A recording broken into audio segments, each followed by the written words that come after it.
expressions of pride apart from like a welcome message, really, and one other interaction when we got him on loan from O2 Academy. So I don't know. I don't know what he's up to. Guys, I'm sorry, I'm going to have to weigh in here. Despite the fact that I was seeing previews live on YouTube on my screen, I'm sad to confirm that we weren't actually live for that opening round. For whatever reason, I can hit start streaming, and it can appear on YouTube, and we can instead miss the first half hour of content or whatever it was. I mean, is it like streamed on a private stream or no? what? It just wasn't live. So apologies for everybody waiting. Nope. Are we still recording? Nope. No, nothing. No, nothing. We just got to do this all again. No, yeah, we are live now, which is why I was starting that with an apology. Unlucky.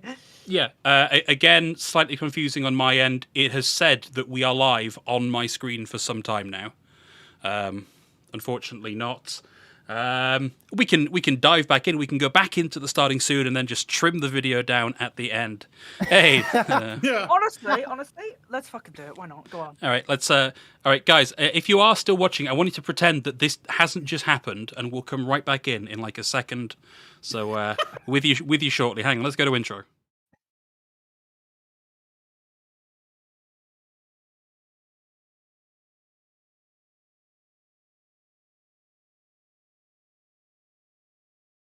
Hey, there we go. The intro animation also didn't play, but I can confirm that we are now live to YouTube and that, yes, it's true. I'm an idiot. It's good to be back. Again. It was good to be back 25 minutes ago. You know, it's interesting that we spent 25 minutes on one news item and didn't get to our main topic that's going to take 20 years to complete. Yes. That's fine. That's the trial run out of the way. Professional podcasting continues apace. Are you kidding? It's perfect. It's par for the course. Like, there couldn't be anything more appropriately map 5. Like map 5 moments. Let's go. The absolute map 5 moments. 100%. 100%. Sure. I'm on board. It's a team effort. It is a team fail as well. So, to recap, hi, we're back. We know it's been a while. We have discussed sort of behind the scenes that we can probably do an episode on why, as self-indulgent as it sounds, as why we've been away and kind of what it's like being a caster and enthusiasm and drive and things like that. And that's probably a fairly interesting episode. But for now, we're back with news from the Overwatch World Cup and the wider Tier 2 scene in general. Yes. Indeed. You know, I think when we left off, we were talking about OWWC had dropped the majority of their roster. Yes. You're right. Everybody from the roster. Everyone's gone. Yeah. Okay. There you go. Right. Okay. But Billy had this news item, so do you want to start the topic and then I'm going to take it off you when I feel necessary? No. Let's go ahead. I mean, no, it's fine. Top Dragon, along with Attack and the other player that Proud. I have it off of Proud, gone. Yeah, I took the tab off my screen and I forgot to reload it. They're gone. And ostensibly, I mean, for Top Dragon at least, definitely hoping that they make their way into an now roster. As far as Attack and Proud, we'll see where they end up. But yeah, I mean, completely gutted. Heading into Summer Series or into the next big tournament, Overwatch or OWWC, they're going to be, I mean, building basically a whole new roster. That's kind of sus in and of itself. Mm-hmm. Yeah, no, it's certainly strange. And we had a little bit we had some interesting discussions.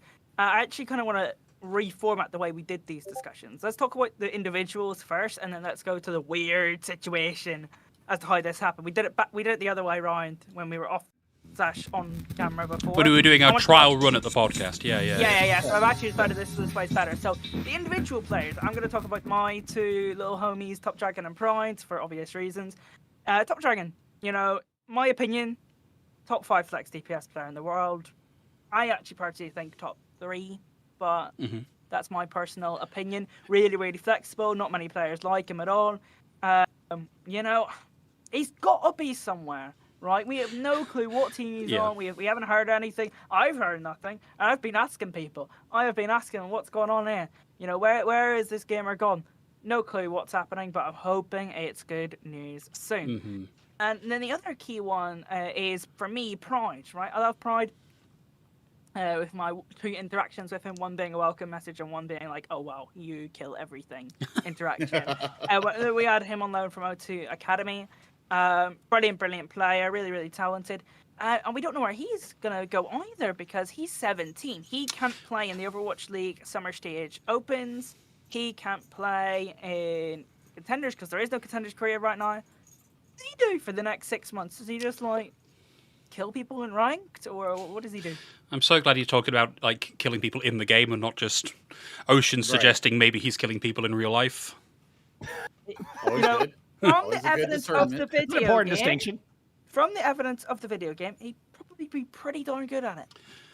Anyway, Good to the know. only one we have any information on is Tuyu. Is that correct? As Correct. far as the So O2 Blast roster? Well, TU wasn't on the OT Blast. No, Oh, he he's was the Simprisa. Simprisa. He was Yeah, the Simprisa's tank. Yeah. Yeah. So we do have information, actually. We have Openers went to Toronto. Yeah. Irony and Knife have went to Las Vegas. And Spectra. Spectra was Dreamish. Yeah, okay. We know what we're talking about. Trust us. Where's Probe gone? Has Probe gone anywhere? Not that I've heard. Oh, well, where's he then? He's got to be somewhere. Well, like, we Seriously. are still, a week and a bit out from the start of Summer Stage. We've just seen the Vegas Eternal announcements come through. My guess is that we start to see a couple more announcements over the next few days. I mean, Probe has been with O2 Blast since January 2021. Yeah. Yeah.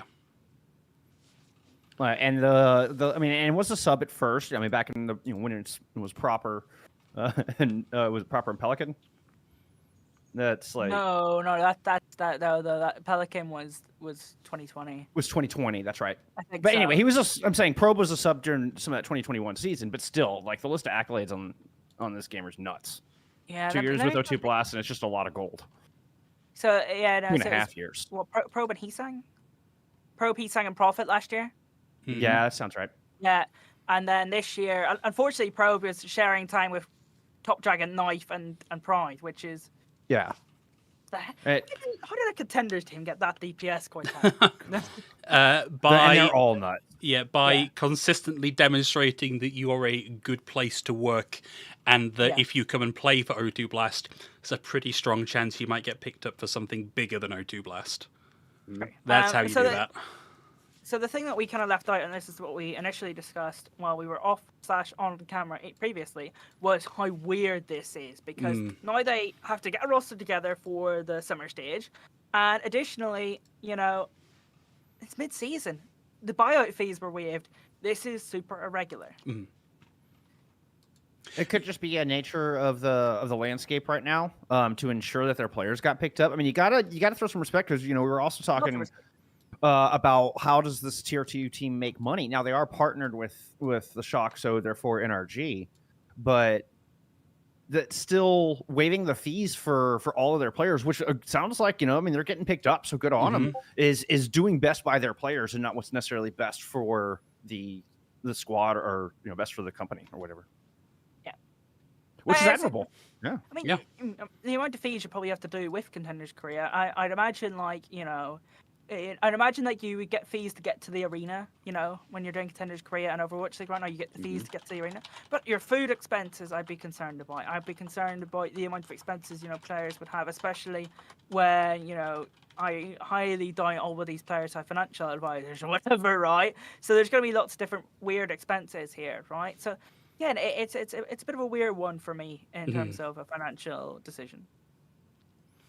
Yeah, you've got to hope that whatever it is that's happening, it's a thing that is happening for the good of the players and the scene. Maybe in the fullness of time, we'll get a little bit more insight into that. With that, I mean, and O2 is just kind of they're such a cornerstone squad that the entire T2 landscape is looking to them for, they're kind of setting the bar, and kind of leading the pace as far as behavior and how they should behave, and what you should do with your players and stuff. So I feel like the whole world is watching as far as the T2 scene is concerned. Yeah. OWWC is super interesting because they could probably pick up this little canister of air duster right here, and they could make it a good player.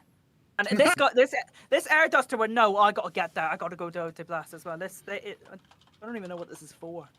Another big team that has kind of had all eyes on it from across the world has also made news here in recent time. More big changes, and that is with Redbird Esports. Illinois State losing their head coach as Flutie. I mean, seemingly out of the blue. It wasn't quite as out of the blue as it seemed.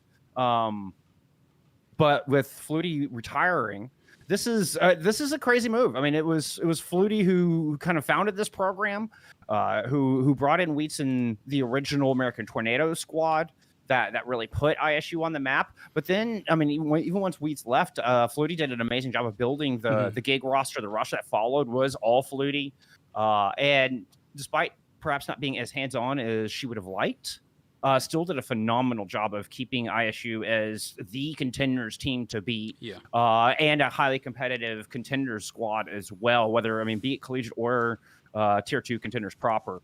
ISU was always the team to beat on both sides, and a lot of that is credited to Flutie and the work she built with this team. So a massive change here. This was work-related. Other career stuff kind of got in the way unexpectedly. On her end, this was not something that she wanted to do. This was a very reluctant decision from my conversations with her. But she loves the squad and really passionate about getting the right person in, and is really excited that the next coach will be more hands-on again, like Wheats was in the first year. And so it'll be really good for the team as a whole. And you could tell it was such a bittersweet thing for her to let this go. But at the same time, that they'll move on and hopefully grow and continue to be a top tier squad. Yeah, here's hoping. I mean, we've been lucky enough to have a pretty good relationship with Flutie here as a group of casters, and she was kind enough to come on the show a few months back.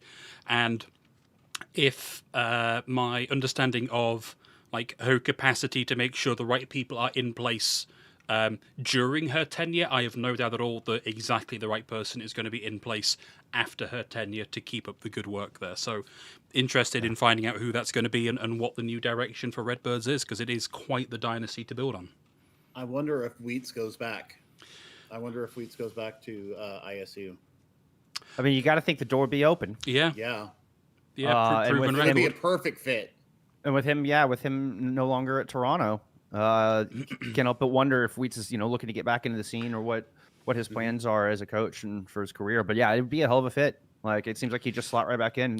Yeah, and I think, again, from conversations we've had with ISU, the way that the sort of scholarship system works is, and the American education system works, is that, like, the credits haven't gone anywhere from his time at ISU. So, he's hoping that if this is the right fit for him and the right fit for them, that just continues nice and smoothly. I guess really all we can do at this point is wait and see. Yep. Yeah, it was certainly huge news. And very anxious to see what comes of it. Very anxious indeed. And you know what? I was anxious to see it. I didn't get a chance to watch it live. I actually had to watch it back a little bit later. Was Toronto Defiance Pride Cup for the community. Yes. Their third year doing this, and CB and Jag were the casters on that.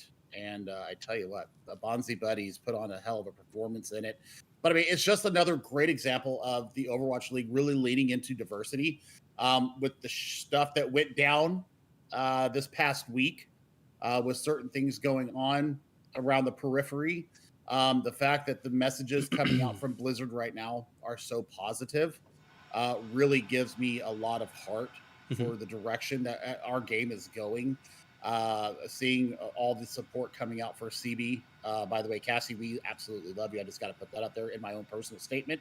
And I mean, this is great for Pride Month. It's great for the community. And I mean, it was a hell of a tournament. I mean, if you just take a look at all the names there, I mean, there are some pretty big names in there. Shikigami up in there. I mean, Bonzi Buddies, like Gordon Ramsay Esports. That's my favorite name out of all of them, being a chef, unsurprising. Obviously. But I mean, Hive Mind is in there. I mean, a lot of tier 2 and tier 3 talent was represented here this weekend in the Pride Cup. Era Mori tweeted out that she had a fantastic time taking second in it, and absolutely loved her teammates during the process. So, I mean, big W's to Toronto once again, showing the way for the rest of the league. Yeah. Like, I'm a big fan of a lot of these rosters. Like, just looking down the list of who's playing, like Silly Squad. Like, I love so many of the players on this roster: Gunther, Doggo, Buns, Emrit, Joshua. Like, there's a lot of really cool people taking part in this. A really, really cool initiative. I'm glad to see it. Hopefully, we see year 4 next year, and maybe a little more from some other people down the line. Some other Overwatch League teams might start to do this kind of thing. Would be cool.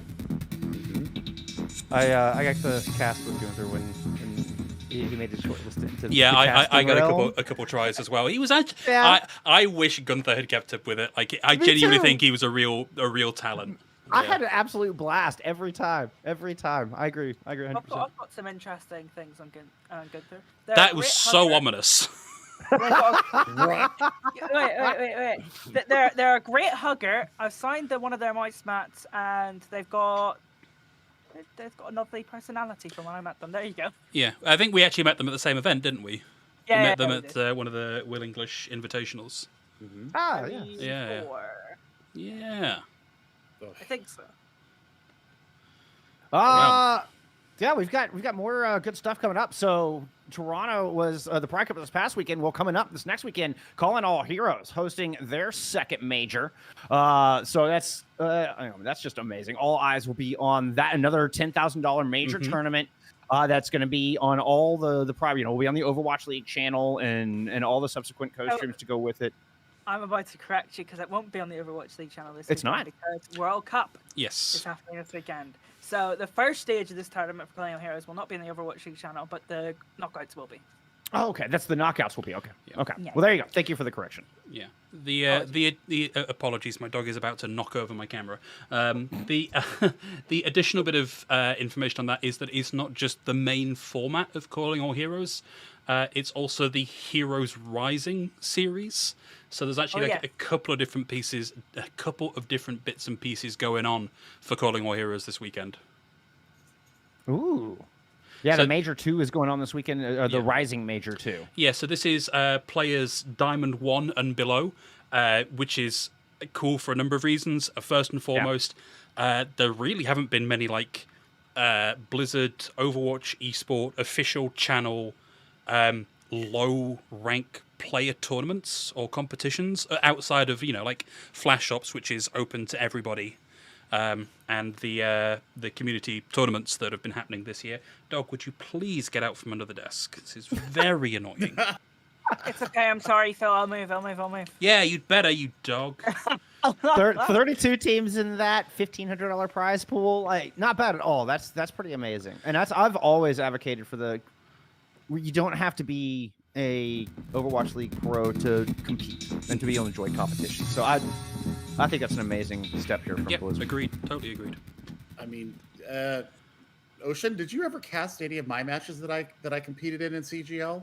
Oh, I've done at least 2 or 3. I definitely remember 2 or 3. Yeah, I mean, it was gold. It was gold plat. 100% definitely 1 or 2. And then, I definitely did 1 or 2 with basic. I feel like I did one of your playoff matches. Yeah. I feel like it's got reverse swept. We did get reverse swept. I feel like you got reverse swept in a semi-final. It was a semi-final. It was versus Lucy Willis's team. As fun as this trip down memory lane is, there is a meaning behind this. There's a whole chain of events here. The fact that we were able to compete and have visibility for lower ranks and have our time in the spotlight too really did it set me up for being a caster. Wow. So I mean that's why I got into casting. So we have CGL to blame, is what you're saying. For all of us, for all three of us, actually. Scarily enough. But let me do it British. so everyone's heard this story once or twice here, at least. But Billy's first cast was filling in for me when I was ill. Mm-hmm. Yep. Back in like 2018 or 2018. Yeah, there you go. Mental, right? So yeah, and I remember hearing from Basic. He sent me a message towards the last map of the broadcast, and we're on a little bit of a tack break right now. This guy is fucking hilarious. A little bit lost, but he's so funny. The amount of jokes you could have with him. Genuinely, I gotta find the DM. It's funny. Do you know, I was actually looking because I was looking for your first broadcast the other day. I I know where it's couldn't at. find it. You find it? I found You it. know? Yeah. We I was will looking not. at I will not be linking anybody in that. Yeah. I was looking at some of Keep the your eyes raw peeled to the audio work Map5 from Twitter there, account. but, yeah, no, it was. I remember that broadcast from ages ago. It was a good time. So I've done Billy for a while now. We have a question in chat if we know if they're streaming any of the Radiant Major 2. As far as I know, yes. Playoffs, yes. Playoffs. The playoffs will be streamed. Okay, there you go. Sorry, was that no? Sorry, that question was more specifically about the Heroes Rising, not just just the standard. I don't know if that's confirmed, but I'm sure Hmm. I can ask someone to go and get you an answer. Who asked that question? That was Alex Wacker in the chat. Okay, cool. I will. Thanks for the ask question, my- Alex. I think Yes. all of us will probably go and ask someone, and we'll get an answer at some point. Yes. I'd imagine so. I imagine at least there'll be some sort of like co-streams or like players streaming their own POV. So there'll be some sort of coverage of the Rising series, I reckon. Yeah, almost certainly. Hopefully, even if it isn't a thing that makes it onto official channels, there should be permission in place for players to to stream their own point of view. So hopefully you can find some of the competition that way. And if we see anybody doing that, we'll be sure to share that on Map5 socials. Also, actually, I wanted a point. I wanted a point on this. Good point. I have a good point for this. I'm sorry. Can I go? I have no idea what you're talking about. Go for it. I had a good point. So, keep an eye on player socials in particular, because I remember from Rift Guardians, particular last time, after every win they got in the Swiss stage, they were posting little fun clips, and you might see some really awesome Overwatch clips on your Twitter feed. They were marketing themselves really well, and that was a really cool thing that they did. And then also, I believe there's some really cool roster changes that have happened in Calling All Heroes that you might not want to miss. There you go. Well, speaking of CGL and marginalized tournaments, the Calling All Heroes is not the only one going on. True. In the next month. Yep, we got another one. So this is pretty much straight after. I mean, maybe I think there's a week gap between the two. CGL previously a company that both myself, all three, me, Billy, and Boscan Caval done some work for. We had a bit of a falling out, but this is an awesome tournament, and I've got to give credit to them. And I'm really excited to see how this goes. I feel like I must have done some CGL at one point. I'm sure I've done some CGL cover. Oh well, I guess think what? you have. I think you. Look, I'm going back in the dumps to find this. Well, I will say that it's been awesome to see the console gaming league grow to incorporate PC, which they did in the past year. Yep. And have successfully doing so, getting contenders teams in there and providing another opportunity to compete, more community events, which is awesome. And now coming in and starting to expand and grow even more. So as we grew out of, as casters grew out of this system, it's cool to see that the entire organization has grown and is continuing to do amazing things throughout the Overwatch community. And a lot of it's the work of just one guy, massive ambition. Yeah, Alex, known as Headrammer on the socials. And he's done so much to try to just single-handedly provide opportunities for gamers to compete. That's Alex in the chat, by the way. Oh, I see. Oh yeah. Oh my god. I don't know. I'd say that should have clicked in all of our brains. It didn't. I get talked over so much. I try to get. Anyway, that's enough from Billy. Okay. Anyways, but I mean, talking about what Kunoichi is. Kunoichi is a very female-forward branch of the CGL, and a big member of the fighting game community, but also obviously into Overwatch as well. And I had to kind of sit on my hands after Alex told me that they were going to be supporting this initiative for the Calling All Heroes tournament. And I mean, it's just one more big W for CGL. I'm a big CGL stan because it's where I got my start, first as a player and then as a caster. I mean, I helped lead the stream team a little bit back in the day. I still, all the time, I'm talking with the caster in there. I'm trying to keep the ladder down like Phil, you taught me when you gave me my first VOD review. You got to hold the ladder down for everybody else, and I think that's what CGL does so well. It helps build people up, and then the people get to spread their wings. And I mean, it's the best fucking thing ever. Sorry for my language, but I love the CGL. I don't care what anybody says. Right. Okay. There's been a lot of. I mean, not shooting our own horns, but there's been some casters that have grown out of CGL at this point. I mean, Tiny and CB originated from CGL as well. Like that's. Yep. It is a wonderful way to climb up that ladder. Vicky, I don't know if she ever casted in CGL, but she definitely competed in CGL. She competed in CGL, yeah. On PlayStation. I have one more note on this tournament that I really, really like. The format, it's a short weekend format. I think that's really, really good. I think that's something that the only thing I've ever been critical of is CGL's PC tournaments is they're a bit long-winded. This is a great short-term format that is going to allow a lot of teams to compete. Looking forward to it. Make sure you check out consolegamingleague.com or at Console Gaming League because there's a lot of like shorter tournaments that they're doing in between their major multi-tier tournament. They had a GOATS tournament that was absolutely fun for both EU and NA, PC and console. So I mean, check them out. They do. I'm gonna throw a little plug out there, but I mean, they got a lot of stuff going. Console Gaming LG is their is their Twitter. We'll put it in the description. We'll get it in there at some point. Well, this may be something of a record, even for an episode where the first 20 minutes or so were not actually streamed correctly. But we are very close to the end of our news period. And in the run-up to today's episode, the Path to Pro account was good enough to actually release a statement about some of the stuff that happened this weekend. Now, we don't want to get too deep and like rehash what happened this weekend.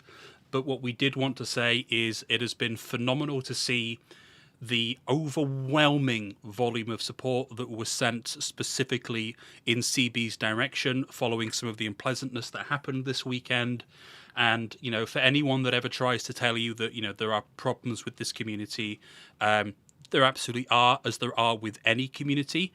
But there are enough people here who know what the correct thing to do is and understand basic human decency that we can drown out those people, and it's been truly, truly phenomenal to see.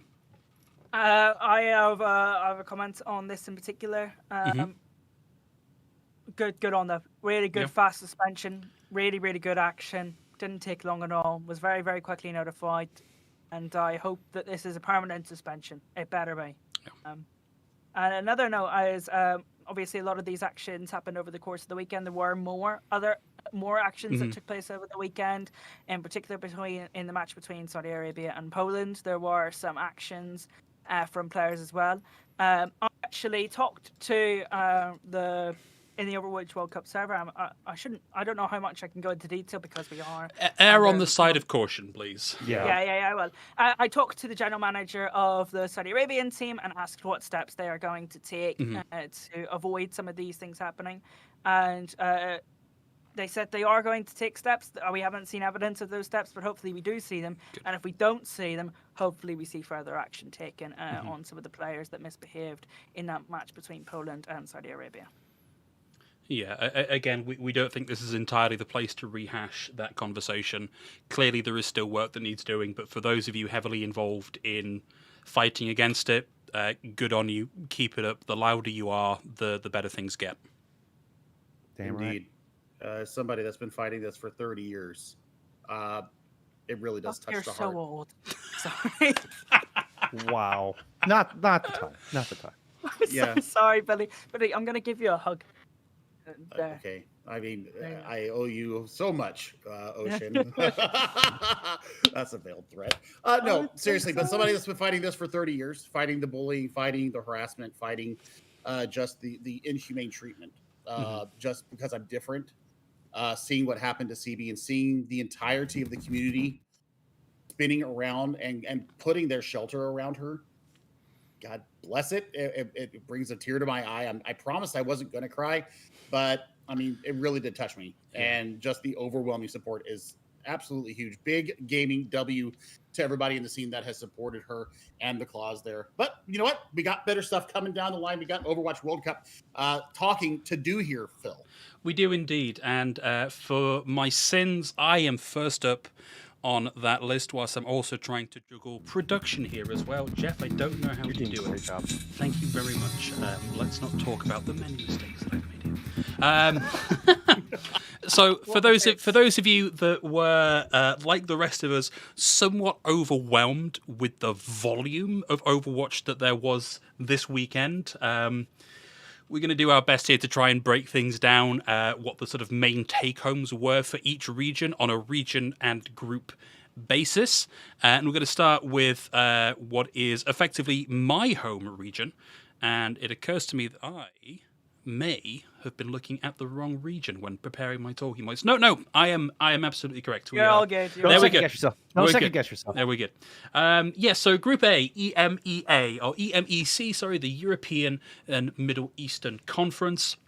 And this has France, UK, Denmark, Spain, Italy, Netherlands, Belgium, and Portugal. And currently, France sat in an unassailed position at top. They've dropped one map in the 4 matches they've played, and it is, of course, first to 2, best of 3. Who was that even against? I believe that Denmark. There was Denmark. Yep. Yeah, who are currently sat in 3rd.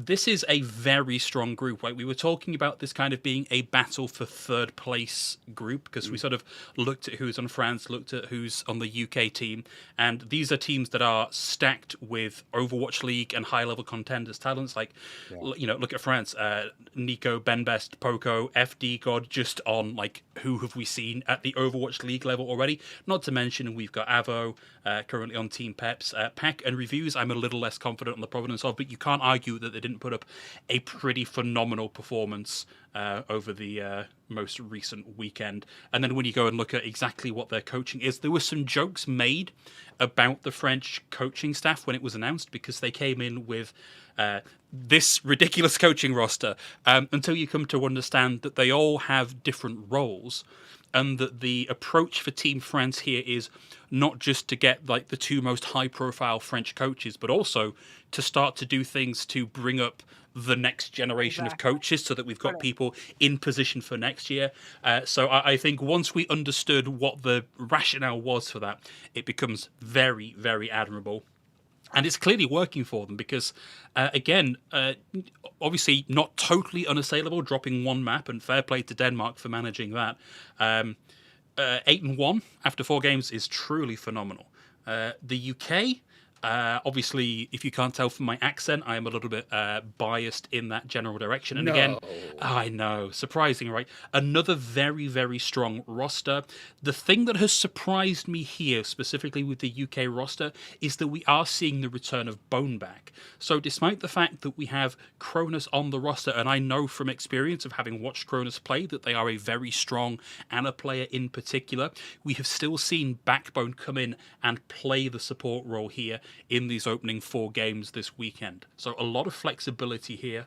I think young William Maimone has really put on a strong performance when you look at who he's got to perform alongside. I think there's a very strong argument that you should be keeping a good eye on the Welsh DPS threat here. I'm looking ahead here for Group A.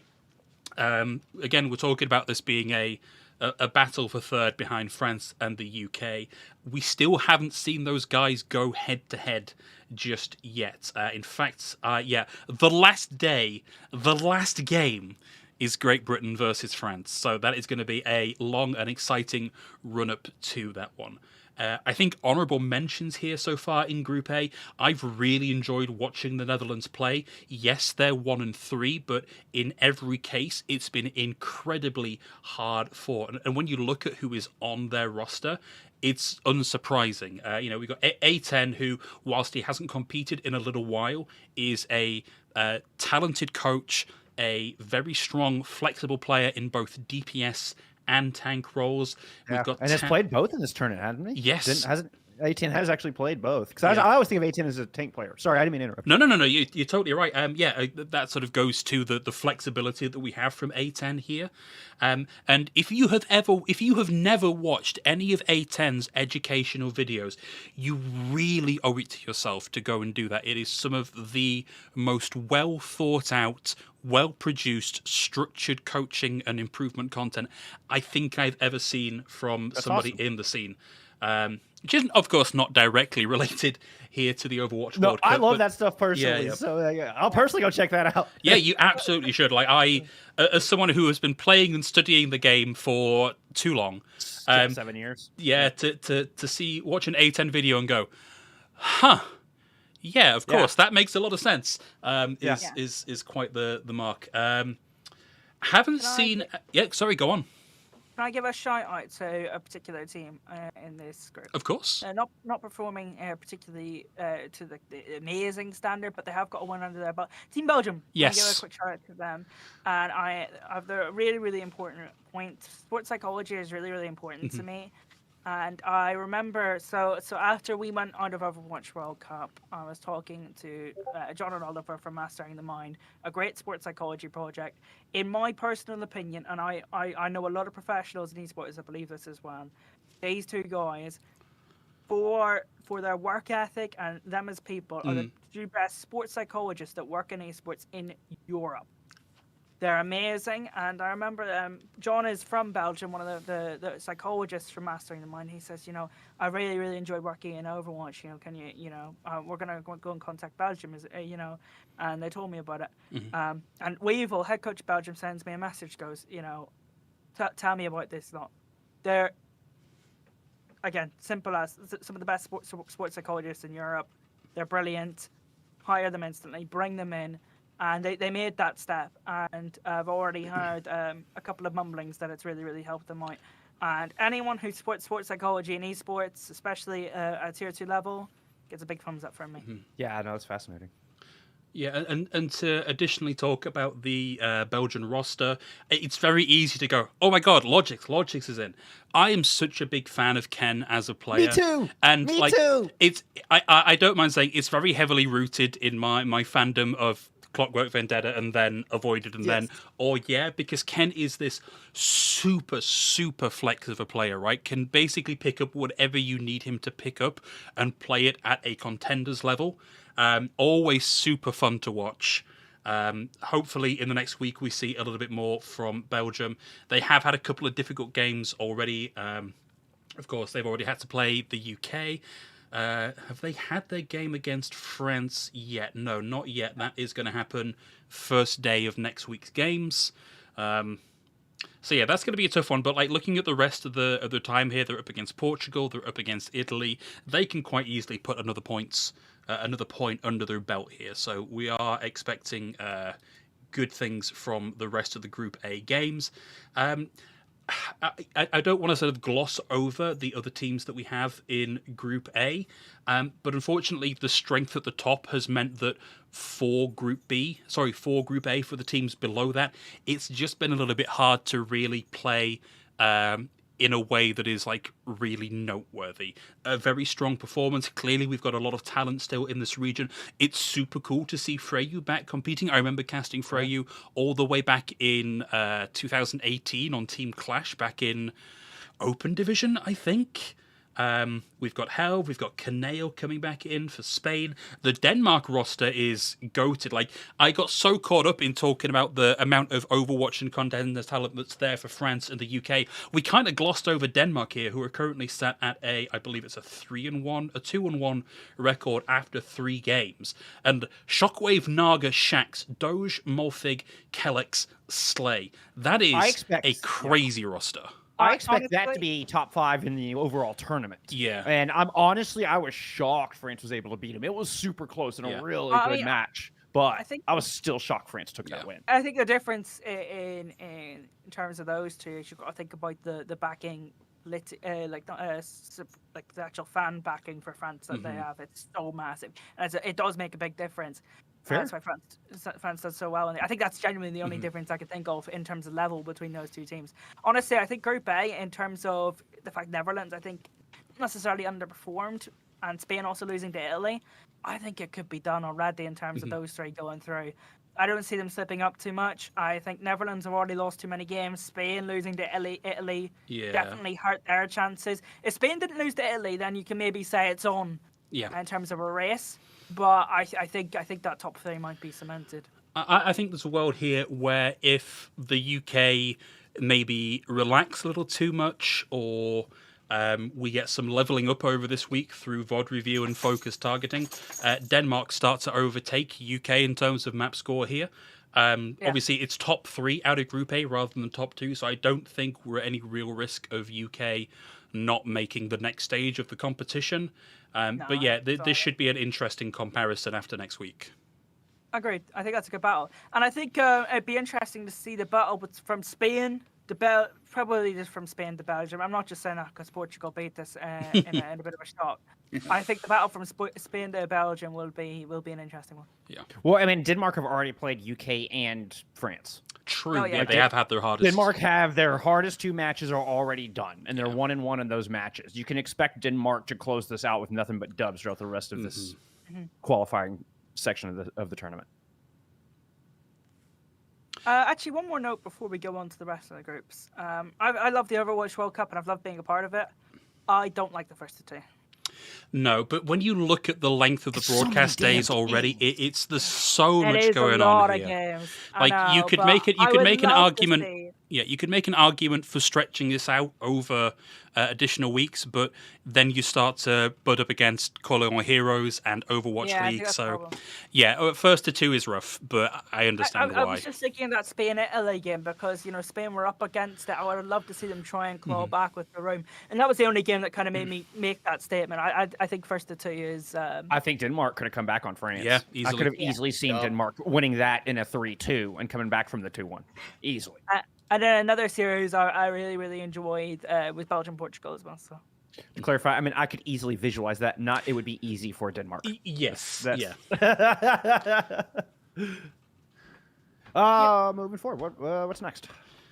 I believe the other half of the EMEC region. This is my turn. It is. So I picked this one in particular. When we were kind of discussing about what section to take each, I picked this one because I thought it made a lot of sense because we scrimmed a lot of these teams on Team Ireland. So it's going to be really interesting. And the first team I want to pick up on is Norway.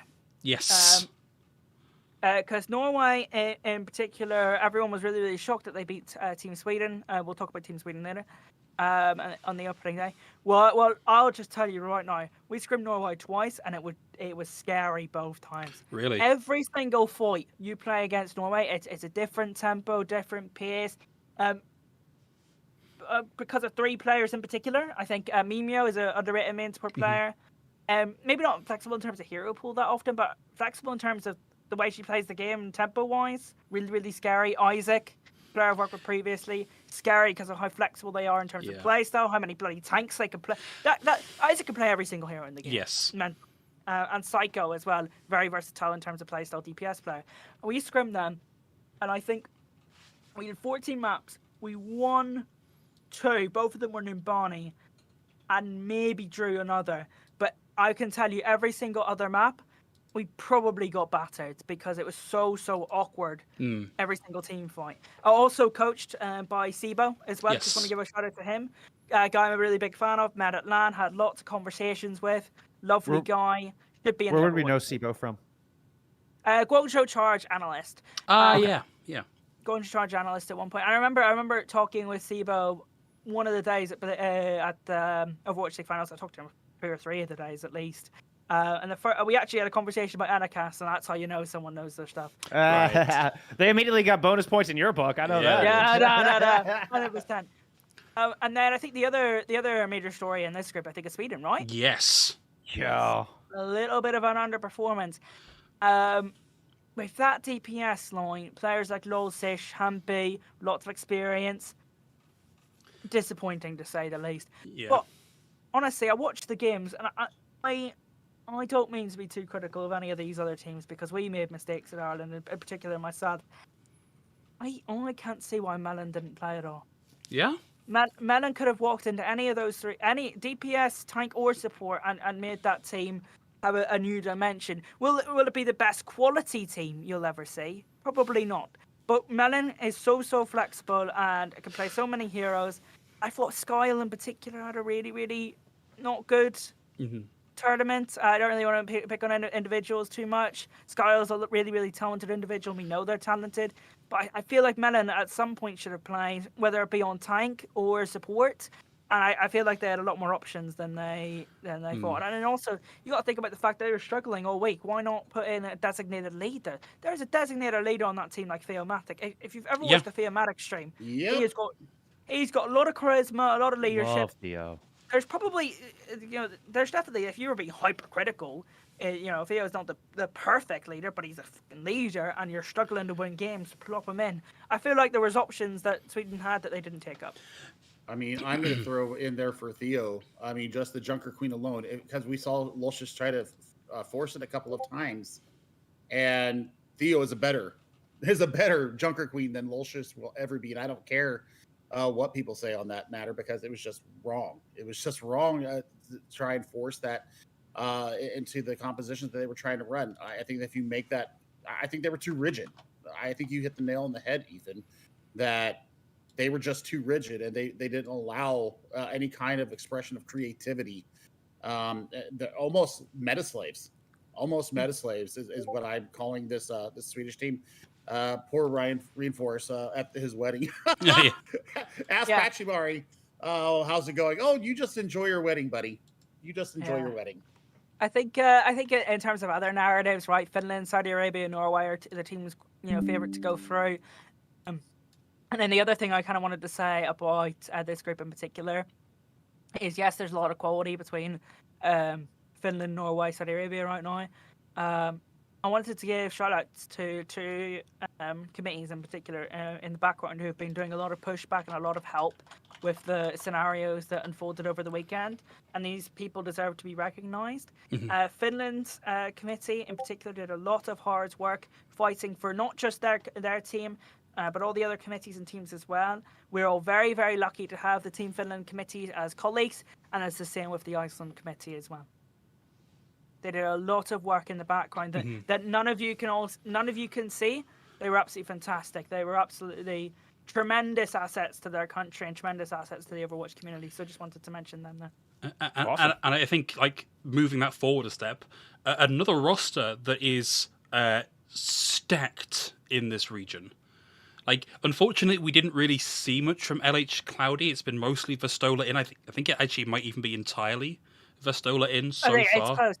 It's so difficult for Cloudy to play in this group. I feel like if you look at the other group, Cloudy might play more. Yeah. But if you're playing against Norway, who are really, really flexible, Psycho, who can like around the map on Echo, you're going to want Vestola in. Yeah. You're going to want Vestola in against Saudi Arabia. I feel like this is just really unfortunate for Cloudy. I think against other teams in another group, she'll maybe see Cloudy more. But Vestola's really, really good player, really high quality, and I feel like in these sort of matchups, he's invaluable. Yeah, totally. That wasn't me saying, I can't believe they put Vestola in another weird decision. No. It's just like, it's a shame because LH Cloudy is such a charismatic player to watch. Yeah. The classic, the archetypal Reinhardt player. Maybe not the best meta for a Reinhardt. Obviously, some places to play them here and there. But, Sauna in here for Finland. Massa coming in Finland. Like, people with a lot of experience, like Massa particularly, as a potential for shot calling and general ult tracking, is probably one of the best in the group. I mean, Vestola is one of my all-time favorite EU tanks. He played off-tank for EXO, came into EXO, and absolutely lifted them to new heights back in, late 2020 when he joined EXO. And they were, the team to beat basically ever since. We're up there with Falcons and when BH were still around. EXO was a dominant force. I think EXO was the only team to beat British Hurricane in a final in their 1 year of dominant. Like that 1 year where BH was winning everything. EXO was like the one team to beat them, if I'm remembering correctly. Wait, hang on. Not to derail this, but can we look at the list of teams that Vestola has played for? Because it is wild. HSL, Please. Team Clash, Novus Ordo Seclorum.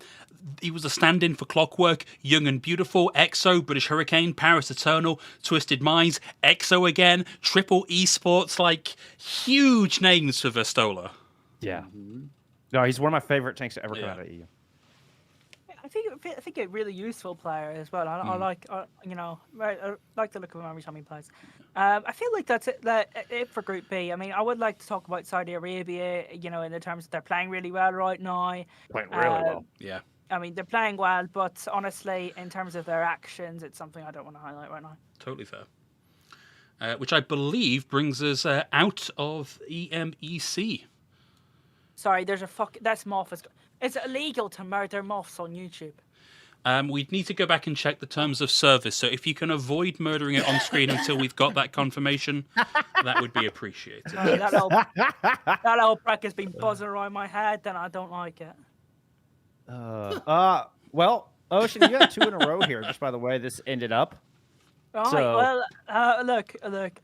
Shock horror. The other one I claimed has Korea and Japan, and fucking who's surprised there? So let's talk about those 2 teams. Let's start with that. Let's start with the top of the top. Korea. Team Korea things, right? They're at the top. Don't look like they're slowing down. They look like they're doing quick, professional, easy jobs. They look brilliant out there, don't they? They really do. It's hard to fault them, and when you look that it's the core of last year's Dallas Fuel plus Lip, coached by Rush, I don't think anyone's super surprised. Hanbin on the bench, Hanbin and Finn. Yeah. Of course, yeah. But I mean, yeah, even their backup tank. I mean, it's Fearless and Hanbin. Yeah. And we haven't even really seen Hanbin yet. Crazily enough, they'd still probably be favorite for this group if we made 16 South Korean teams. Yeah. Seriously. I saw a It's really amazing. It's amazing to watch this team again. Like, watching all these players separately, I'm a diehard Fuel fan, have been from day one. So I have a special place in my heart for this group of players, and they look so much better together than they look on their individual squads. I know Atlanta looks untouchable, but even just being back with Fearless and having that synergy, like the hive mind is back, and it has just warmed my heart. It's been so fun to fucking watch. Yeah. So the other big team to highlight, Japan looked dominant. They looked heckin' awesome. 2 straightforward, well, not even that straightforward 2-0 wins. They had a tricky game against Taiwan and a game against the Philippines. I think they broke 2 or 3 Overwatch records in that game against the Philippines. They were absolutely outstanding. They were professional in the way they approached the games. They were really, really strong. They had lots of identity. This could be a team that could surprise some teams when we get to the LAN stage. Yeah, I think the knock-on effect the other thing to consider here is that this is a pre-existing team. This is Team Varel, picked up wholesale for the Team Japan roster. I believe, previously the USG roster. It's just been rebranded to Varel. I forget which they're competing in Asia Pacific at the minute. They finished second in Contenders Asia Pacific in the Summer Series. Yeah. Them and Kraken are the best 2 teams, and I think they beat Kraken in winners bracket and then lost in the finals. And they also had that beautiful run down in Australia as well as USG. They did with the Shimada Showdown. I think they won the Shimada Showdown. Took second. No, sadly It was first or lost second. Lost the DAF. Yeah. Yeah. Which I mean, I got something for the rest. I mean, if we're in B now, I mean, we had a chance to look at some of those players there. I mean, Team Thailand. We got Pally. I'm not finished my narrative. Oh, come on, you go. Well, move on then. Get a hurry on here. Well, Gee, APAC B's not even your region, Billy. I know, but I watched a lot of it. Finish the Japanese narrative point, and then I've got one more after that, so you can chill your donkeys for a bit. All right. All right. So Japan. Donkeys chilled. And I think this is really, really important for Japan. I'm so going right? to use that line. Chill your Japan- donkeys. Japan is one of the key regions in esports. We just had the Valorant Champions Tour in Japan that was really, really well received. The fan support in Japan for USG last year was absolutely crazy in terms of engagements. Their numbers are comparable to some Overwatch League teams, and that is not like genuinely serious. Yeah. They were miles ahead of every other contender team, including T1. Mental. And if Japan do well and we get Japanese Overwatch on the rise, that's going to be really, really, really good for Overwatch fans. So that's it. That's my point. I love Japanese esports culture, and I love the way Team Varel and Japan are playing. Now, on to the key battle in this group, the qualification matches, essentially, right? Because Japan and South Korea, I think they will go through. I think that's pretty straightforward. I think we'll expect that. The battle for third between Hong Kong and Taiwan is a big, big battle.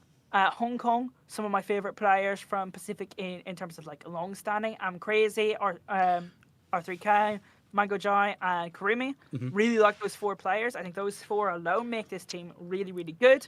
and probably the favourites to get out of that third spot in this group, but Taiwan as well, a really, really good team with lots of previous experience. Hope and Light in particular, the DPS duo, pretty big fans of them. So I think Taiwan, another really good team. I wouldn't be surprised to see Taiwan maybe sneak into third ahead of Hong Kong. That's a key battle. Billy, I've got a button on that just before we let Billy have his point. You might be looking at the leaderboard and saying, "Oh, Taiwan, they're 0-2. Yeah, they're 2 games with Japan and South Korea." I was about to say the same thing. Like, let's make sure we put a big old asterisk next to that 0-2/0-4. It's okay. I'm highlighting the narrative here. Like that. You know what this is why. Don't just look at Wikipedia. I'm giving you the narrative. Come to map 5. You now know what to look for this weekend. There you go. Fantastic. And I will say that I wish that APAC B was the group that had 3 teams moving on and not APAC A. Can I just, before we move on to B, I believe we made a big joke about Billy having a point and not being able to make it. Billy, do you want to make your point? I mean, just, well, at least you and I had a chance to look at Ray Momo and Tomato Yes. during the Pacific Showdown when they were part of DAF. And, or I'm sorry, part of Roll Momo. Roll Momo, yeah. Roll Momo. I mean, Taiwan looking very strong. I thought that Hong Kong had a kind of set of games. Rec, part of the Reconori 2K. Yes. DAF lineup. If you look at Hong Kong and how they're running, there's a good chance that I agree with you. I think Taiwan and Hong Kong, they're going to battle it out. But Philippines, we'll see. Hopefully, they don't have the same performance as what their Olympic diving team had a couple of decades ago, where they just fly. That's a deep cut, Billy. I think Rec is actually one of the standouts from this group. Rec 100%, one of the most flexible tanks in that region. Rec, yes. Something to point out, that Hong Kong-Taiwan game is on the last day of APAC A. Yeah. Wow, okay, the script writers had that one there. Also, APAC B is just as good. The script in APAC B is just as good. Go, Jeff. Japan, Korea is on that day as well. It's a crazy day. Let's go for that. I love it. Oh, it's gonna be good. It's gonna be good. I still stand by it. APAC B should be the group with 3 teams moving on, because I feel like this. I don't know. There's just so much good competition in APAC B. I mean, you've got it's very clearly Australia and India are on top right now. They're both sitting undefeated at the moment. They have both played entirely different teams. There's 0 transitive property to be had right now. They've both played like one team towards the bottom of the pack and one team in the middle of the pack. So, I mean, it's hard to tell. Obviously, Australia are the clear favorites coming into this group, just looking at the talent they have. Punk alone, who's had an insane year with Vancouver. I mean, like, what a glow up for Vancouver with Punk, and has brought that in to their performances here for sure. Looked really good on the Ramatra, which prior to this time with Vancouver, that might be a surprise. It shouldn't be now. You expect Punk to be good on the off tanks. You expect Punk to be good on the Diva and the Sigma, but Punk's Ram is absolutely up there with it, and I think a big part of Australia. India is right there with them, and is probably the biggest surprise coming out of this group. Big fans of this team. We've had Pummy and Shyam on this podcast. And obviously big fans of Natter as well. A lot of shout outs and stuff to Natter throughout our tenure. But this team has done better than we expected. I think this team was expected to be top 4, if not top 3 going into it. They are clear top 2 and could absolutely threaten Australia for that number 1 spot. It has been phenomenal, the work this team has done. And they flew everybody out to Vancouver on their own dime to get the team together. A lot of them were based in India. We talked to Shyam about this when we did our roundtable. I mean, like, how are they gonna navigate this? Because they had players in the U.S. They had somebody was in the U.S. Somebody was in Toronto, somewhere in Canada. Yeah. And a couple from the UK too. Yeah, Prash was in UK. Yeah. So what did they took everybody from all over the globe and flew everybody out to Vancouver on the team's dime. Their socials have been amazing. Yes. I've got a couple of links in there if we want to show them. We can at some point throughout this, but it was just really just highlighting how awesome their socials have been. Shyam taking a tour of the facility that they're rehearsing in and playing out of, and then like photos of them having dinner with Team Canada. which was just amazing. Like, this is what you want to see from World Cup. Like, this photo, right? This is what fucking World Cup is all about here. Like, this is amazing. So not only are Team India killing it in the battlefield, they are killing it off, out of game as well. And really just a shining example of how a team should be performing both on and off the game, both on and off. Because I'm a big fan of Captain Prash. Love it. Love talking to him. Talk to him a lot. Big fan of his as a person. But they got a difficult game ahead. There's only 2 teams to get through this group, and they got to play Thailand still. And Thailand looked really good in both their games. They beat New Zealand 2-0 and only lost 2-1 to Australia. India have got a tough task ahead when they play Thailand. And that's kind of where I was going down this list here. And this is why I really think, no, it's a perfect segue. You hit the nail right on the head. You're 100% spot on. And this is why I really think it'd be nice to have 3 go through in this squad and not the other, because the top 4 in this is actually really competitive. And Thailand have looked surprisingly good. I talked to both casters here that have been covering this group, and both Pixie and Avril said that India was the biggest surprise for them, just how coordinated and how much they synergized. For me personally, Thailand was a massive surprise. I expected big things from India. Thailand, I wasn't as sure about. Holy shit, Ace has been phenomenal. Like, oh my. Circuit Royale. Sorry. You've just said an Incendia DPS is phenomenal. I was gonna say, you're saying you're surprised. I'm just across the board. Across the board, this whole team has been good. Like, their backline has Paley and Aputo. They've done such a good job of staying alive, and just they kind of have it's just a smidge of that Chio Fielder thing where they just don't seem to die. And in a lot of key fights, and I think it's one of the reasons they were able to take it to Australia. They are the only team so far to take a map off of Australia, and it looked really good. So Thailand hyper competitive. I don't know if they'll be able to breach India. India has just been white hot. So I don't know if Thailand will actually be able to breach into that top 2. But, man, they're going to put up a good fight for it. And that's day 5 is going to be, I believe, is Thailand versus India. And that's going to be a big deciding match. Yep.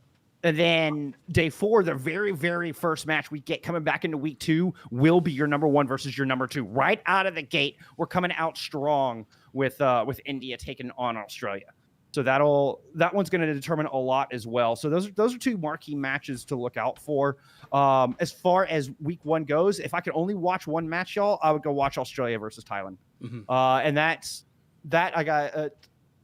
Both Pixie and Avril agreed with that one as well. They both put that forward. Like, this is absolutely the match to watch. And I thought Pixie had something really poignant about this. Is it showed off why Australia was so good, but also how to beat them as well. Yes. That it could be a really interesting tool. India is going to be picking this apart with a fine-tooth comb and could really take it to Australia based on what Thailand did and expose some of their weaknesses. India could take a lot of pressure off themselves for that Thailand game by just putting pressure on Australia, right? And beating Australia, you bet. Yeah. If they go and beat Australia, then all of a sudden so much pressure is lifted off that Thailand game, and then maybe you go and beat Thailand a lot easier because you haven't got that same pressure, right?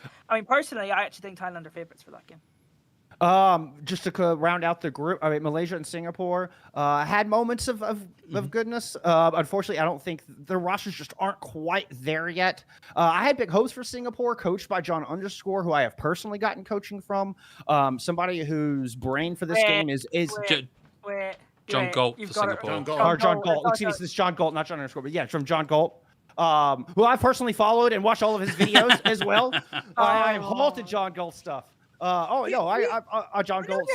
His Twitter streams are amazing. Big fan. John Galt fan. Yeah, I know you're a John Galt fan. You're right of John Galt fan. You got it wrong. How did you get that wrong then? I just misspoke here. All right, I just misspoke. I knew it going in. I just misspoke. Okay. Sorry. It is okay. It is okay. But my point being, that's not even really the point. You have either way. You have top tier brain. John Galt is a top tier coach. But unfortunately, they lost their 1-star player. They lost after day 1. Just struggling. What's that? They lost a couple. Soggy, Lumi. Yeah, but Vital played day 1 and came out and popped off. Somebody we casted Vital during the Ace event. And Xenofly. We casted Xenofly all the way back. Way back in 2020. But unfortunately, Vital only played day 1 and didn't return, and it was a noticeable kick in kicking the pants for Singapore. And kind of unfortunate how they fell off. I had better expectations for this squad, and was kind of disappointed in their showing, honestly. I mean, if we talk about what happened, the team imploded before we ever got to a little bit to playing. I mean, there's a whole thing between Lumi and John Galt, and it was all over Twitter. It was messy, to say the least. Yeah. I'm going to get away from that because it's not a very savory subject. I think Kuffa for Australia has actually put up some pretty good performances here for Team Australia, especially up against, I believe it was against Malaysia that they played the other day. Was that correct? That I watched them just absolutely curb stomp. His Ramatra looked pretty good. They did the post-match interview with Kuffa. They're feeling definitely on top of their game right now. I mean, for good reason. I think the Kiwis have massively underperformed here, especially with Color Hex not doing enough in the trying to solo carry in the DPS department. The Echo looks good at time, but there's no assistance on the back of it. Even the fact that you got another honeypot player with them, I mean, it's not translating onto the screen for the Kiwis, and I feel really bad for them, especially with Mince being so kind with their time. Love Mince to death, their general manager. Yeah. I was really hoping for more from the Kiwis. Yeah, and it just didn't quite gel for them, I don't think. And you look at what they have, and you think you should look at Color Hex and JSpecs, and you're thinking, man, there should be enough to carry this forward a little bit more. But yeah, it just didn't quite come together. It looked like they were kind of on separate pages. JCap would get super aggressive, and I didn't feel like the backline was kind of keeping up with them. Like they didn't quite have the cohesion they needed. But from talking, I mean, the expectations were, I mean, it's kind of been on par for New Zealand. That's from my understanding. At least talking with Pixie about it, which I do. I was kind of joking at it since he's a Kiwi. But he was like, honestly, like it would have taken, it would have been like an X Factor thing that they came together and just kind of magically gelled. But other than that, this is pretty much where that they were expected to fall. I think it's a fairly common talking point that sometimes as a smaller nation, a nation with a lower population, the number of players that you can draw on is limited compared to more populous nations. And like the United States is a really good indicator of this because, you know, you all have got 350 million people to draw from. That's a big pool of Overwatch players compared to a nation like New Zealand. And so I don't want that to sound like I'm describing them as like, oh, they've kind of had to take whatever they can get as New Zealand. But it does mean that the available pool to draw from is just statistically smaller. And, you know, sometimes for a nation like New Zealand, what you're looking for is what can we get done with what we've got. You know, we're going in to give it our best shot, not necessarily because we think we are about to sweep the entire tournament. Sure. Oh, absolutely. Absolutely. And I've watched the majority of the matches this past weekend. And, you know, you get to see a lot of people in chat that are just ragging on a team that's not doing very well when they're clearly a bit outclassed. You know, you're watching, whoever South Korea was going up against, that was just, it was just not the same class. You're just not the same caliber of players. And it's easy for people in chat to sit there and go, oh, these silver players, what is this diamond lobby? Yeah. And you see those kind of responses. And I'm immediately just like, no. Every player in here deserves your respect. Like it takes still to even make it this far, and every single player, every single team that just showing up deserves at least that modicum of respect for being there. Like past that, whatever. But like that's, I don't know. I firmly believe that. Every single player there. It's just like football's World Cup. I mean, you've got your dominant teams coming in from each region, from each respective continental or subcontinental region. And then you've got, what I call the filler, the teams that got in and, they're just happy to be there. And I talk about like North Korea back in 1994. We're talking about like Cameroon back before they were really good, before the African nations started getting really, really the top tier coaching into the African region. They're just happy to be there. And I mean, that's what a lot of these teams, they're not expected to win, but they're there for the experience, and the experience will propel them forward. It'll propel their nation's team building forward. And I think This now coming back after 4 years, this is the perfect opportunity for these smaller nations to be able to build up their programs. And I think that's what, people really got to put some respect on these countries' names, because seeing that shit in chat, it makes my blood boil. Seriously. Like, they're outplaying you, dude. Okay? They're on the national stage and you're there in Twitch chat shit talking them. Come on, man. And on that note, I kind of grazed over Malaysia, but Fantasy actually looked really good. I thought Fantasy was a great tank player. It was the only tank player, so they're having to fill both roles. They're not subbing in somebody to play the Sigma and then have somebody else come play the Brawl. Fantasy's in there pulling out a Junker Queen because that's clearly what they're comfortable with. And I love it. Like they look good in the Sigma and on the Brawl comps. They look on the Junker Queen. And so the Fantasy's having to come in and kind of find their own niche and carve out their own little place here in the World Cup, even though JQ's not super meta right now, or not at all. So, and some aspiration there. Like, love it. Absolutely love it. And 3 of those players recently playing in contenders for Far East Society recently in the last season. So that's an interesting note. Also coached by Blue Ice, another Xyan members to shout out. Lovely guy. Actually, I would. It's interesting. You go through all the teams, the amount of Xyan people that are in World Cup. It's quite interesting. Awesome. Hey, you're good at what you do, Ocean. You're good at what you do. Yeah. So much staff. Yeah, so much staff and incendio representation. Ocean's got to be like a proud papa. Shall we move on to NA? Has anybody got any final thoughts on APAC? I don't think so, but what we really need is some kind of expert for the Americas region, someone who's like been really highly paying attention to the broadcasts for various reasons. Do you know anybody like that? Anybody that might have been very heavily involved in like the World Cup broadcast for the region? Jeff, anybody come to mind? I seem to be. Somebody came to mind. I can't put a name to it. Bold. I want to say is a chef. Super handsome guy. I can't put a name to it. Cook William. Cook William rings a bell. Is that right? Cook William. Cook William. Yes. Yeah. Fucking fly to Maryland for that one. Yeah, we're very excited. Our very own chef Billy got to cover a lot of the games for the Americas region this weekend just passed. So we figured let's give the entire Americas block to Billy to talk us through. I was willing to do EMEC or APAC too, but I mean, I did. I really did do a lot of work on Group A and Group B here in the Americas. Very honored, by the way, to be selected. It was a last minute thing too. Like Thursday or Wednesday, they said, "Hey," and shout out Thibbledork for reasons that you guys know, and we'll just leave it at that. Seriously, let's go into Group A. This is a group of death. Every World Cup has a group of death, and well, this one is right up there. I think EMEA or EMECA is a group of death on its own, but I think this one is just as brutal. This is another one it's a race for third. I say that. I'll get into that here in just a second. But United States, despite doing a bit of trolling, come out 3-0 after the first 3 match days. We saw Hydrant playing on tank. We saw Super, the return of Super. Super Genji. Overwatch. Return of Super's Genji, specifically. It wasn't very good. But I mean, they're +5. They do drop a map to Mexico, and that actually might lend itself to some places coming up on down the line. Mexico in second position, surprisingly, after the first 3 match days. They're only lost to United States, but they do take a map off of them on Numbani. Canada really underperformed against the United States. And I think that there was a lot of bad blood between the teams there.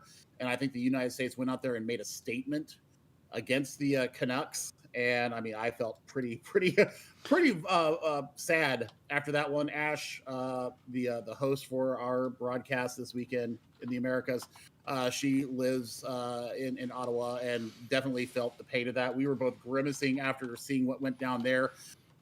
Puerto Rico, no doubt, and no small margin that I love this team for a lot of reasons. I mean, Airborne, a good friend of ours, a Castro friend of ours, as a general manager of Puerto Rico. The team, I mean, Gizgam, their coach, probably one of the most approachable, I think, out of all the people that we've talked to.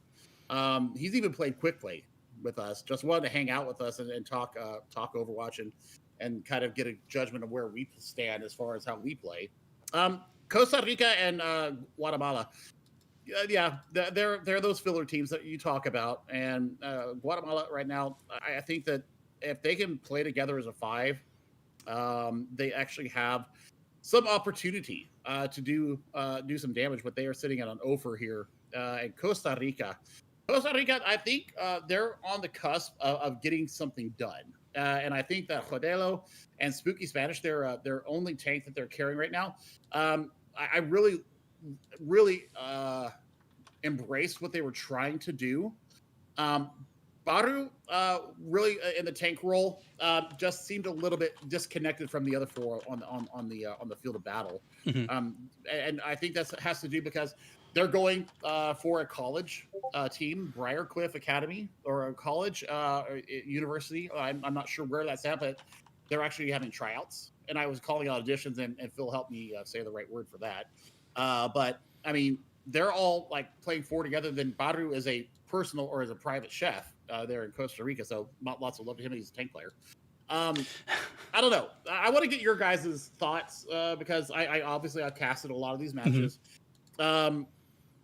I think Guatemala, they need to find their identity. Costa Rica just needs to play together as a 5.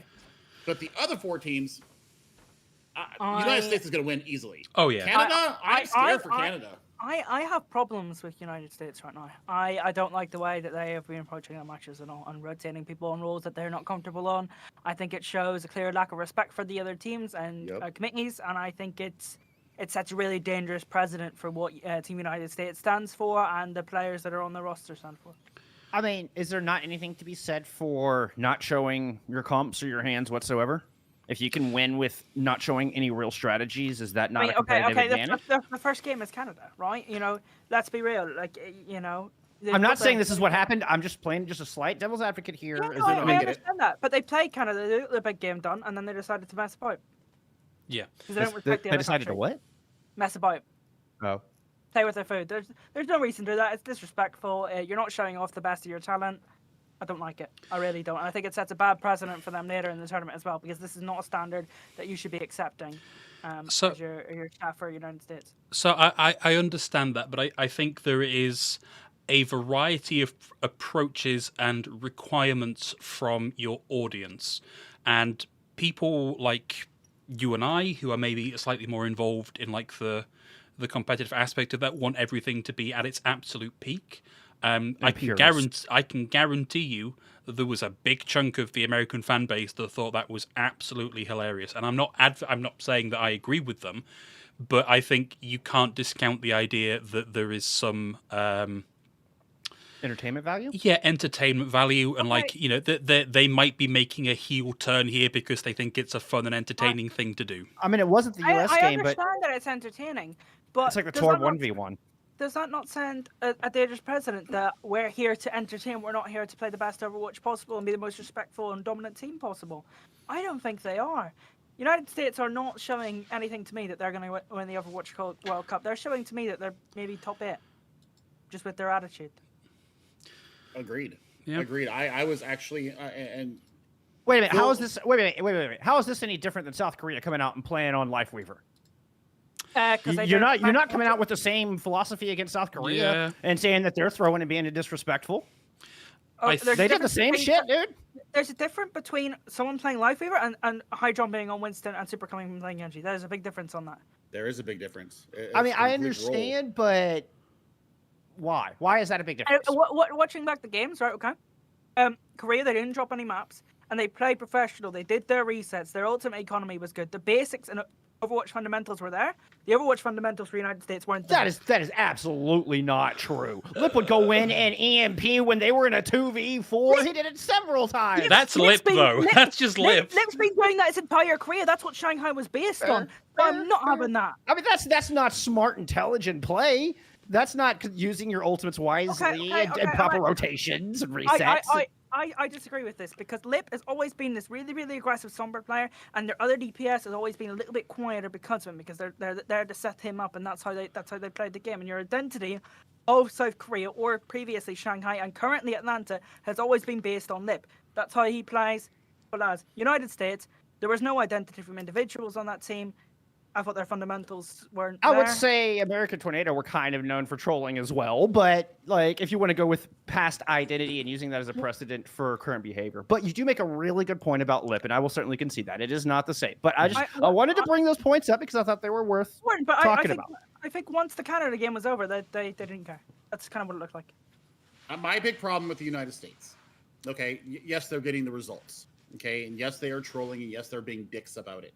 My big problem that I have with the United States is their post-game antics.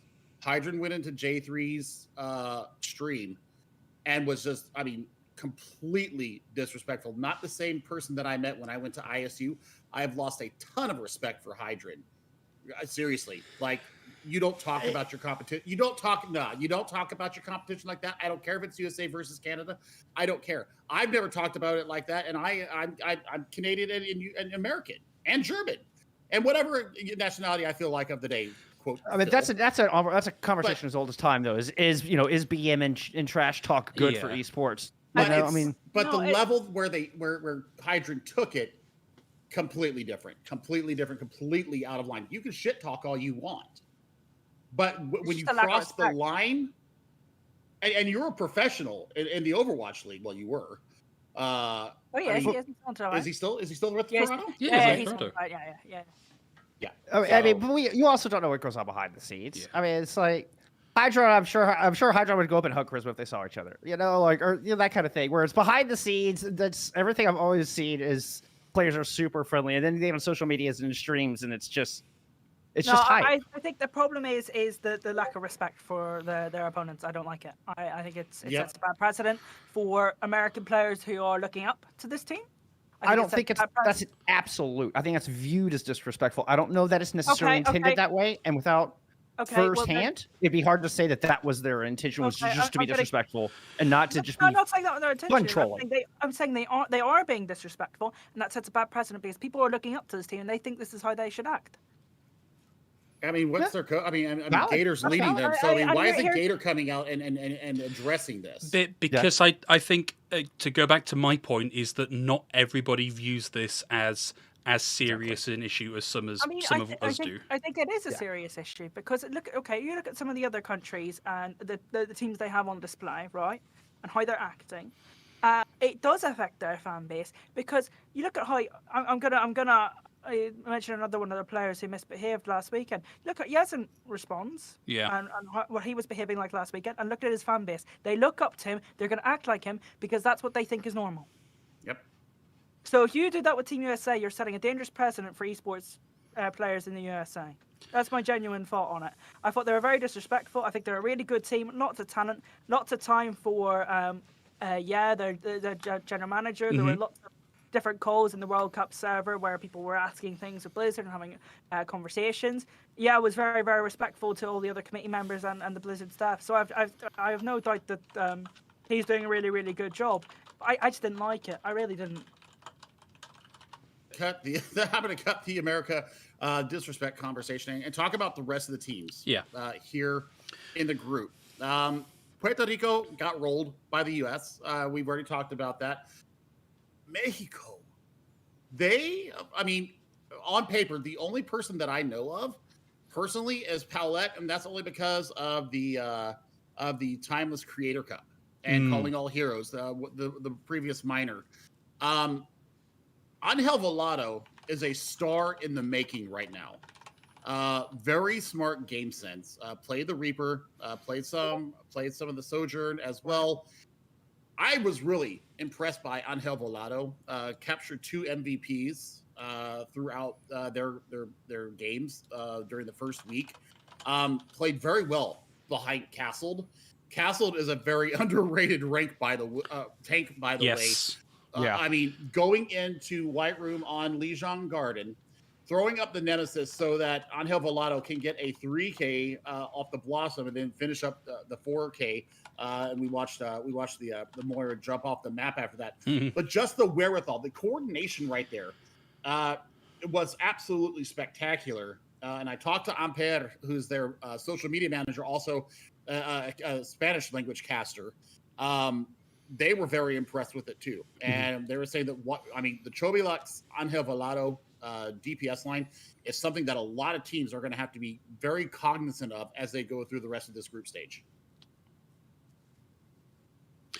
Yeah, hard to make an argument that this is Group A. There are 3 teams making out of this. The third team after USA and Canada is almost certainly going to be Mexico, right? I don't know. I don't know if Canada does it, Phil. I don't know if Canada does it. I mean, what have their matches been so far? So they played the USA, and they played Guatemala, right? Guatemala. Canada have 2 tricky games left. They've got and they're in a Costa row. Rica. Right? Costa Rica.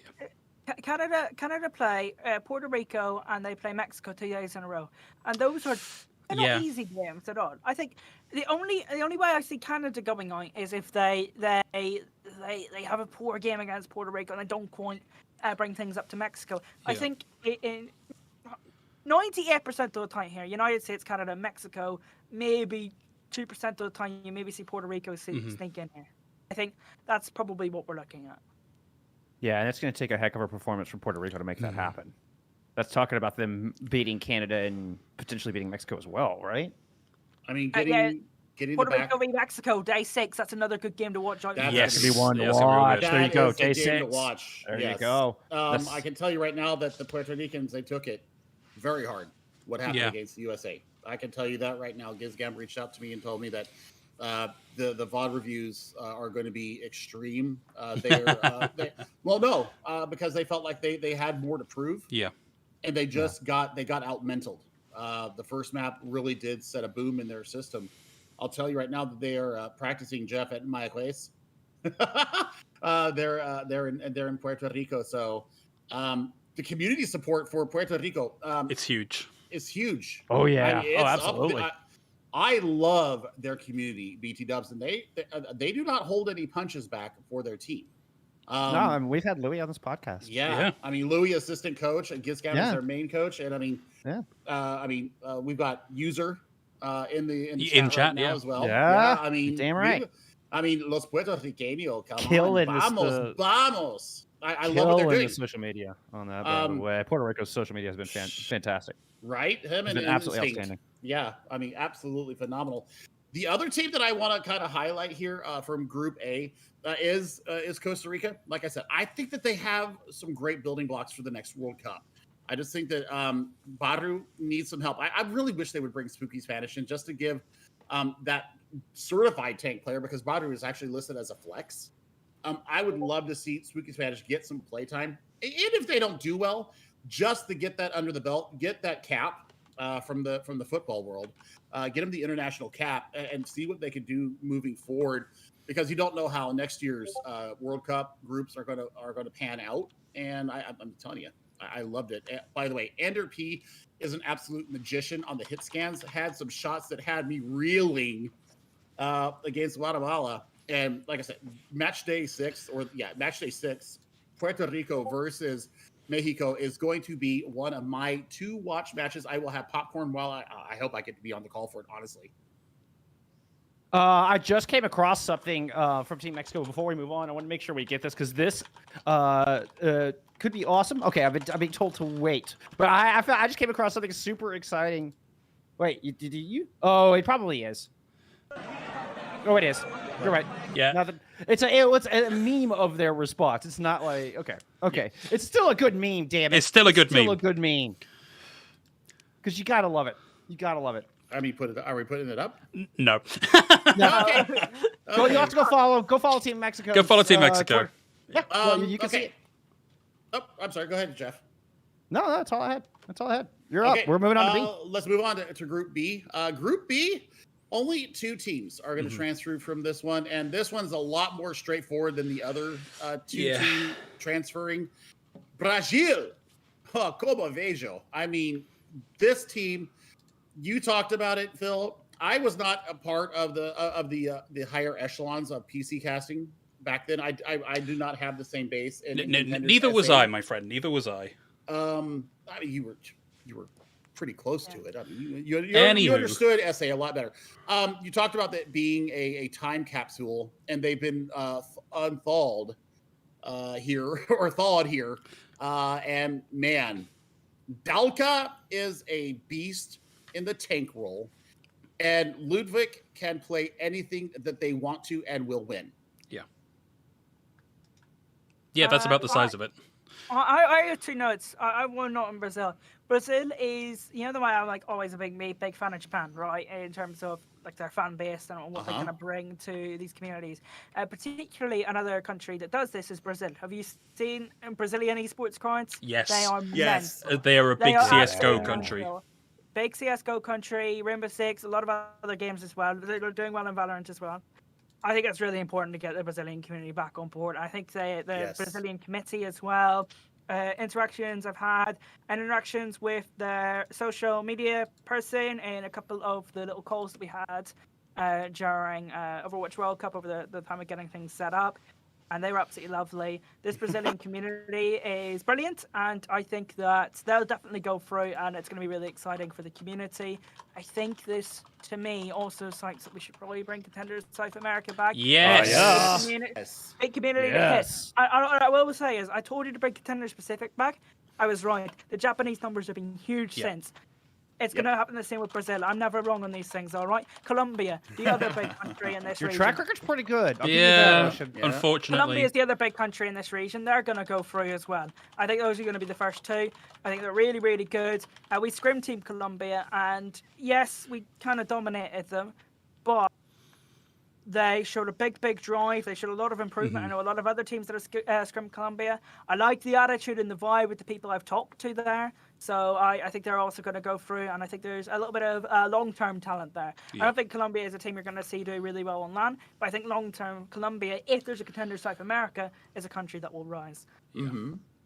I actually think that this group actually is going to have the more entertaining matches. Yes. If it's not Brazil versus Colombia, which is going to be a banger of a match, by the way. On the last day. On the last day. Chile, oh my God. Chile versus Peru. I mean, Peru should have won that just based upon how Peru faced off against Brazil. But, I mean, Chile came out, and Ram is the rising star of this Group B. Definitely. Holy that tracer. Holy shit. I was like reeling in the best possible way. And Debaut. I want to say debut because I'm French and it looks like debut to me. But Debaut in the hit scan DPS, just as good. Maybe playing a little bit of second fiddle to Ram, but man, I mean, we will be reminded forever of the Barrage 9 that happened against Colombia on match day 1, where Ram got a 2K barrage over the top of the well, but unfortunately Papo went super jump and did not have the contest on the point, and they lose it. They had the ultimate economy to actually turn that around. And yeah, they barrage 9 and lose Ilios in that fashion. But we got to see Donkey Horse in a very meaningful way on Argentina for Gatsby. I mean, Gasp, they won the map. I like how Phil just noped out. He did. He totally noped out on me. And I was there for it. I didn't care at that point. I was having my shit. So I was lucky enough to be gifted one day of coverage for the Americas group. Yes, you did. Yesterday? God, what even are days of the week anymore? I feel that. Seriously. And you know, it was only 2 games, but it really left an impression. In part because we were very fortunate in the Redder was kind enough to come and talk in the round table about Peru and about what things were going to be like for them. He's their head coach. And didn't have huge expectations for this game. Specifically, it was Peru versus Argentina. 2-1, the only 2-1 we had that day. In fact, the only 2-1 we've had in that group. Very back and forth. And I was really impressed, specifically by Rodrigo, who was predominantly on the Lucio, and like the timing on that guy's beats, the ability to just completely nullify whether it was a rampage, an EMP, like every time, and then to go on and chase down kills as well. Like, if we see the return of Contenders South America, I'm going to be looking for Rodrigo to really make a splash there. Absolutely.